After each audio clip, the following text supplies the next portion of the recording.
Gente, então eu vou começar explicando um pouco de como o Estado Novo acabou. Getúlio Vargas já estava no poder desde 1930, só que o governo dele começou a sofrer muita pressão de vários lados. Então foi com tudo isso que em 1945 que Vargas realmente anunciou que ia deixar o poder. Então as primeiras medidas foi dar anistia para os presos, políticos. Começou a criação dos novos partidos políticos. Vargas saiu, não entrou nenhum presidente eleito, logo em seguida. Quem assumiu foi o presidente do Supremo Tribunal Federal, José Linhares, e durante o governo dele aconteceu algumas ações importantes, Selou o decreto-lei chamado antitruste e mandou reprimir o PCB e até mesmo ele mandou invadir algumas sedes do partido. As eleições acontecendo de novo e os novos partidos surgem, começa mesmo esse período. Esse momento é marcado por mais liberdade política e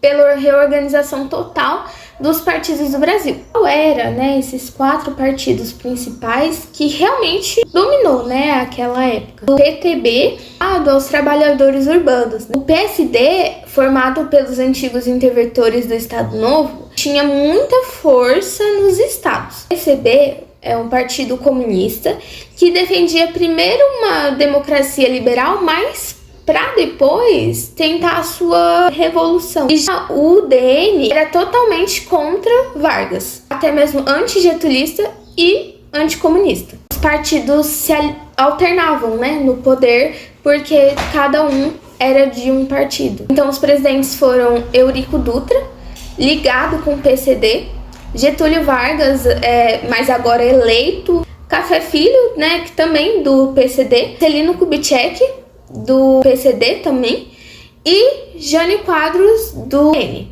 Aí, por último, temos João Goulart, do PTB. Bom, um pouco sobre o governo Dutra. Eurico Gaspar Dutra foi o 16º presidente do Brasil. Durante seu mandato, foi bem no período da Guerra Fria. Então ele rompeu relações com a União Soviética e se aliou aos Estados Unidos. Ele também reprimiu greves e fechou sindicatos durante o seu mandato, tendo uma política anticomunista.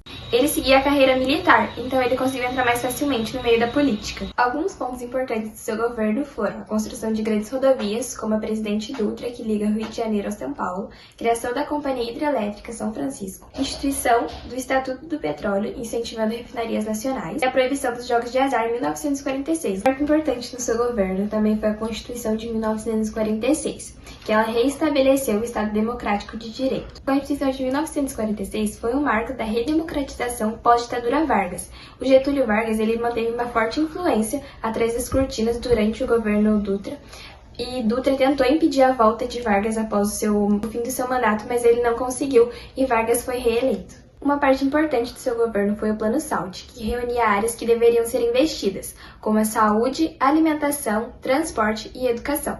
Juscelino Kubitschek de Oliveira ficou marcado como um dos líderes mais desenvolvimentistas da história nacional. Eleito pelo PSD, assumiu o governo com a proposta de modernizar rapidamente o país, sintetizada no lema 50 anos em 5. Esse plano atraiu investimentos estrangeiros, estimulou a industrialização e consolidou a presença de grandes multinacionais no Brasil, especialmente a indústria automobilística. A obra mais emblemática de seu governo foi a construção de Brasília, inaugurada em 1960. Simbolizava um país voltado para o futuro e tinha como objetivo integrar o território, impulsionar o desenvolvimento do interior e afirmar a capacidade do Brasil de realizar grandes projetos. Além disso, seu governo estimulou o crescimento econômico e transformou o cenário urbano e industrial brasileiro, promovendo um período de entusiasmo e otimismo nacional. Agora nós vamos falar um pouquinho sobre Getúlio Vargas, um dos caras mais marcantes do nosso país. Vargas centralizou o poder, ele apostou no nacionalismo e colocou o Estado como protagonista da economia. Foi nessa vibe que surgiram coisas grandes, como CLT e a Petrobras.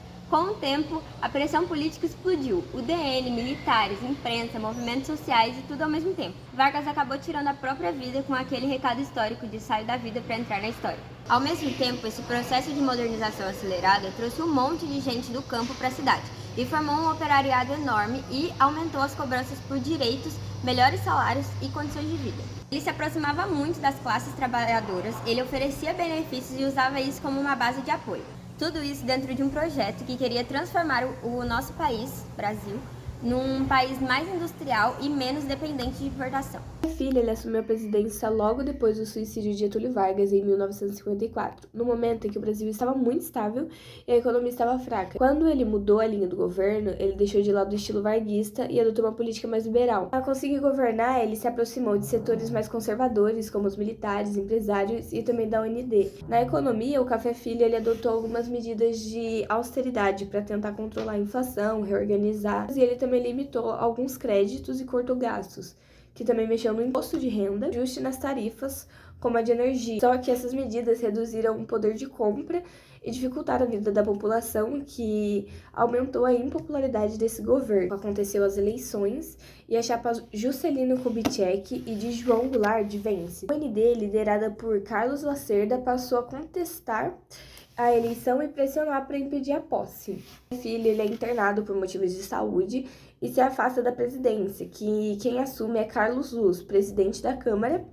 E essa crise se agravou porque parte da UND e de alguns militares começaram a articular um golpe para impedir a posse de Juscelino. Para estabilizar o país e garantir que Jake realmente assumisse o Congresso, ele coloca Nereu Ramos, presidente do lado, como presidente interino.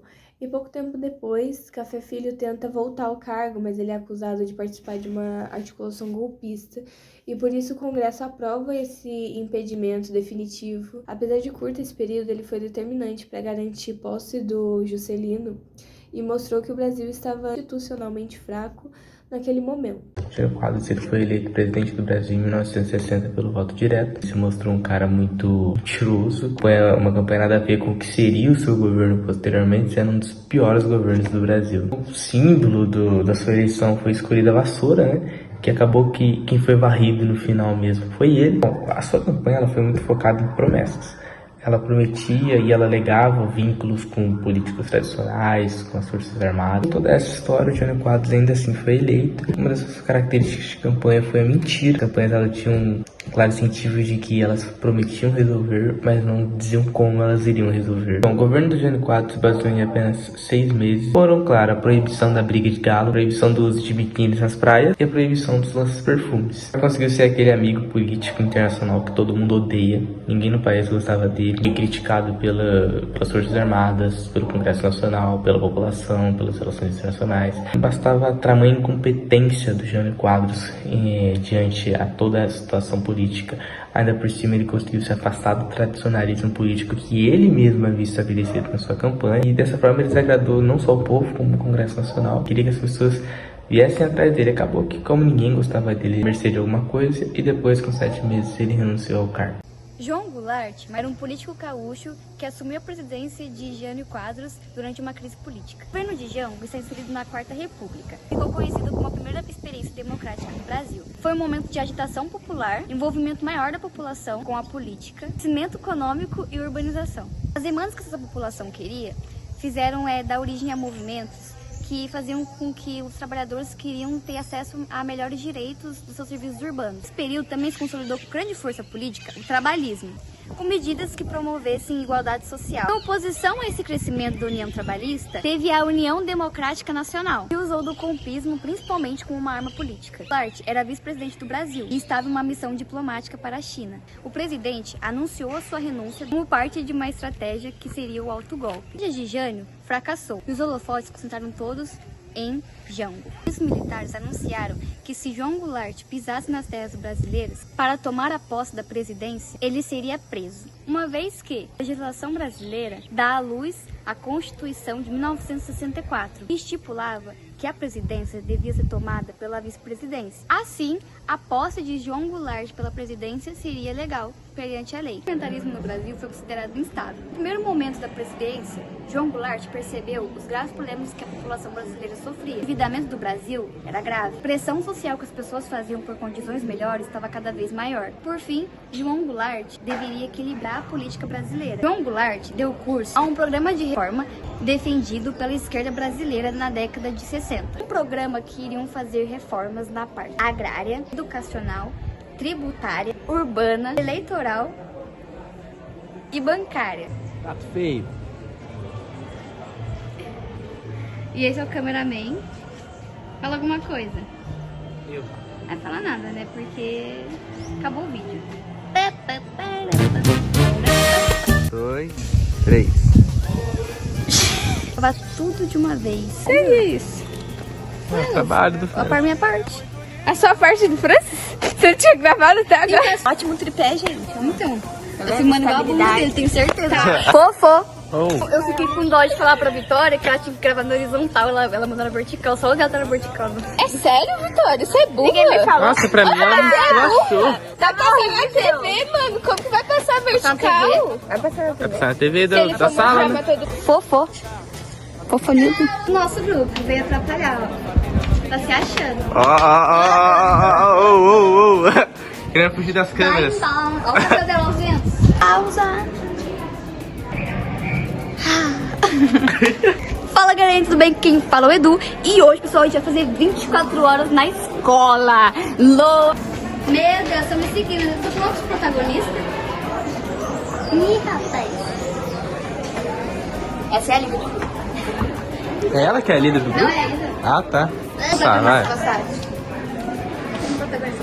Beijo, gente. Grande saque, vamos lá.